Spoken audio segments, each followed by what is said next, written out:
అయ్యా చెన్నూరు వారు జ్యోతిష చరిత్రానికి వచ్చారు. అంగారం నరసింహకుమార్ గారు, తర్వాత జ్యోతిష శాస్త్రం మరొకరు రామాయణం అశోక్ కుమార్ గారు. నిరంతరం నేర్చుకోవాల్సింది బాగా అభివృద్ధి చేయగలగాన్ని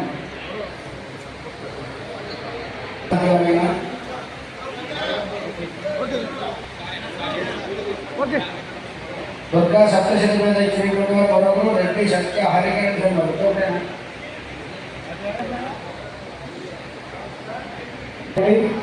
చెప్పండి. అంటే ఒక పదవులు సర్టిఫికేట్ ఇంకా తయారవుతున్నాయని చెప్పన్నారు.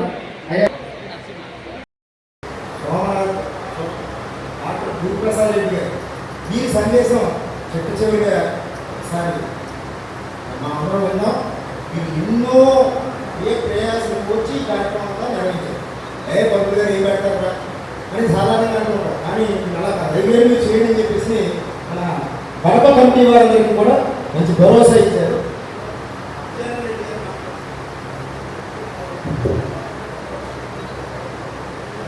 భౌతిక భగవత్ స్వరూపమైనటువంటి బ్రాహ్మణ గురుదేవులకు పూజ్యులకు పాదాభివందనాలు. రంగు కానీ వర్ణాలలో రంగులలో గొప్ప రంగు ఏంటంటే తెలుగు. ఆ తెలుగే బ్రాహ్మణ వర్ణం. ఆ పేపర్ మీద ఏమైనా రాసుకోవచ్చు.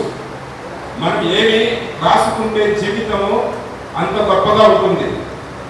ఆ పేపర్ పైన ముంచితే ఆ పేపర్ తెల్ల పేపర్ కూడా మలినమైపోతుంది. కాబట్టి మనము బ్రాహ్మణులు నిన్న అన్న 2 లక్షల మంది ఉన్నారు పురోహితులు అన్నాడు.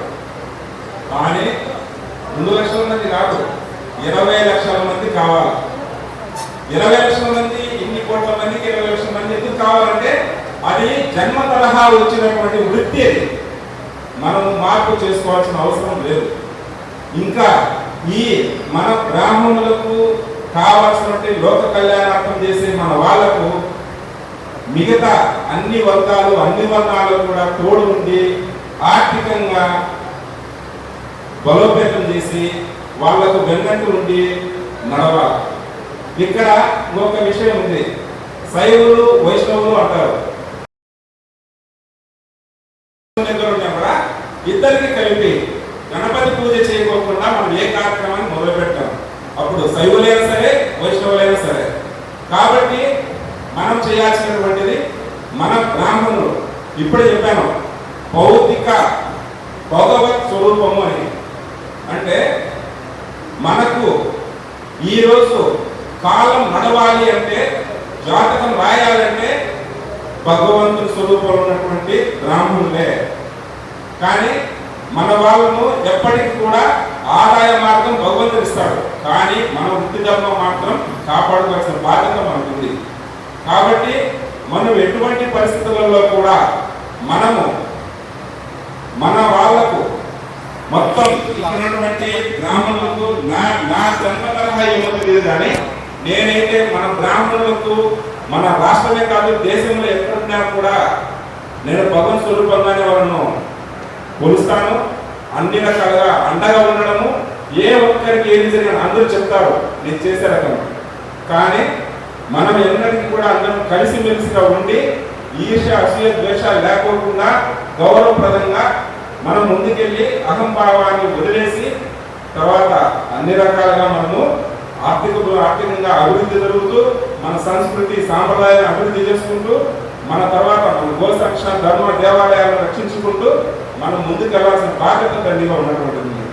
కాబట్టి ప్రతి ఒక్కరికి కూడా కడపలో ఏదన్నా ఈ జరిగినటువంటి కార్యక్రమాల్లో మా తరపున చిన్న చిన్న పొరపాటు ఉన్నచో, మా తరపున ఏదైనా పొరపాటు జరిగిండొచ్చో మిమ్మల్ని అందరినీ క్షమించమని పాదాభివందనతో ప్రణామాలు చేసుకుంటున్నా.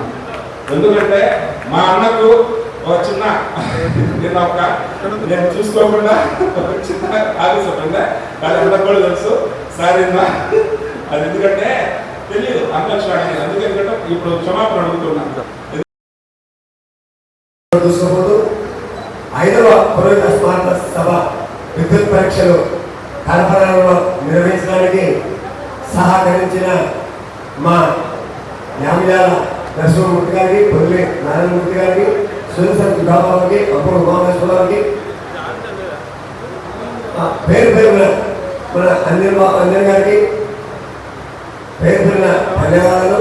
ఇటువంటి మహానవకాశం నాకు అనిపించేందుకు, ఇటువంటి వేద పండితులు కడప నగరానికి దయచేసి వారిని దర్శనపాటు చేసుకునేందుకు నా జన్మ సార్థకమైంది.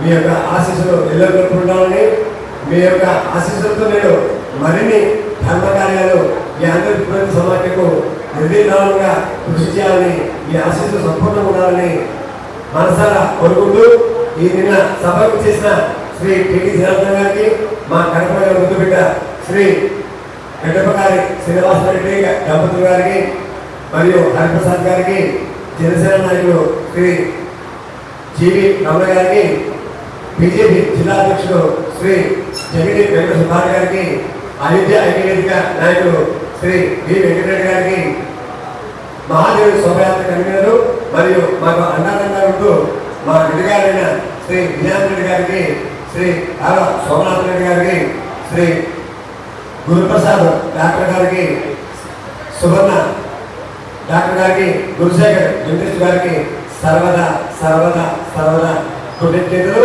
ఆశీస్సులు.